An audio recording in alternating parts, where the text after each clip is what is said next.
Hello बच्चों, welcome back to standard 10th।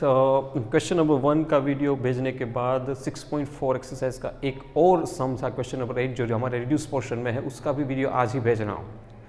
बहुत ही simple सम है बेस्ड ऑन थियरम 6.6, वो भी 6.6 थियरम के बेस पर ही है।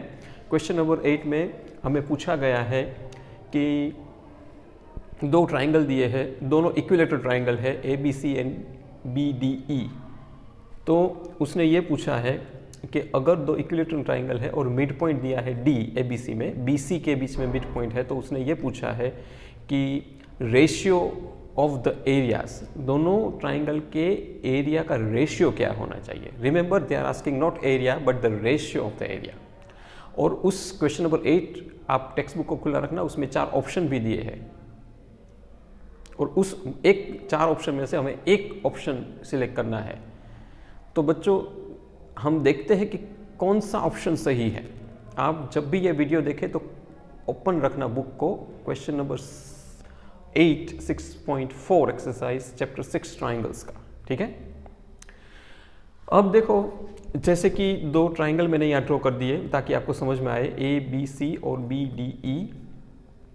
BC के ऊपर D मिड पॉइंट है तो वो भी मैंने यहाँ दिखाया है। अब नोट डाउन कर लो कि दो इक्विलेटरल ट्राइंगल है। अब देखो बच्चों, एक बात बहुत अच्छी तरह समझ लो कि अगर ये दो इक्विलेटरल ट्राइंगल है तो ABC will be similar to BDE only, क्योंकि हर एक इक्विलेटरल ट्राइंगल हमेशा सिमिलर ही होते हैं, उसमें कोई प्रूफ करने की जरूरत ही नहीं है। All equilateral triangle are always similar, ये आप दिमाग में रखना। तो ये भी मैंने लिख दिया है यहाँ, for two equilateral triangles ABC is similar to BDE because all equilateral triangles are always similar. अब हम थियरम की सिस्टम से अगर इसको सॉल्व करें तो थियरम 6.6 के हिसाब से रेशियो ऑफ एरियाज में area of triangle ABC upon area of triangle BDE will be equal to AB upon BD whole square, right. ये तो थियरम कहता है, ये तो आपको पता ही है। अब ये इक्विलेटरल है, इसलिए AB will be equal to AC equal to BC, क्योंकि तीनों साइड इक्वल लेंथ की होगी, यहां भी तीनों साइड इक्वल लेंथ की ही होगी क्योंकि सिमिलर है और इक्विलेटरल है।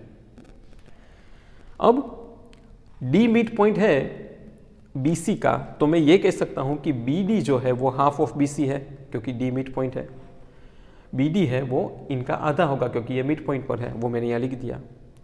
ऑल्सो BC को मैं ये भी कह सकता हूं कि 2 टाइम्स BD, तो BC हुआ, ये भी सही है क्योंकि AB is equal to BC, right. AB, BC, AC सब एक ही साइज के तो है, तो मैं यहाँ पे BC को 2BD भी बोल सकता हूँ, 2 टाइम्स BD। यहाँ इसको भी BD बोल सकता हूँ क्योंकि मेजरमेंट सेम है, तो मैं कोई भी नाम दूँ, BD नाम दूँ, DC नाम दूँ, क्या फर्क पड़ता है, same measurement, it is same. इसलिए अब बच्चों इसके बाद हम आगे देखते हैं कि मेन तो हमें रेशियो फाइंड करना है। तो अगर आपको रेशियो फाइंड करना हो तो BC equal to 2BD equal to भी ये मैंने लिख दिया। तो फ्रॉम 1 and 2, मेरा ये पॉइंट नंबर 1 और मेरे पॉइंट नंबर 2 को साथ में लूँ तो area of triangle ABC upon area of triangle BD will be 2BD upon BD। ये BD तो यहाँ यही है, लेकिन मैं AB को 2BD नाम दे दिया, I have given name as 2BD। तो मैं AB भी कह सकता हूँ, 2BD भी कह सकता हूँ, कोई फर्क नहीं पड़ेगा, वही नाम है। अब क्योंकि सभी साइड्स के मेजरमेंट तो सेम ही है तो मैं कोई भी नाम दूं, क्या फर्क पड़ेगा।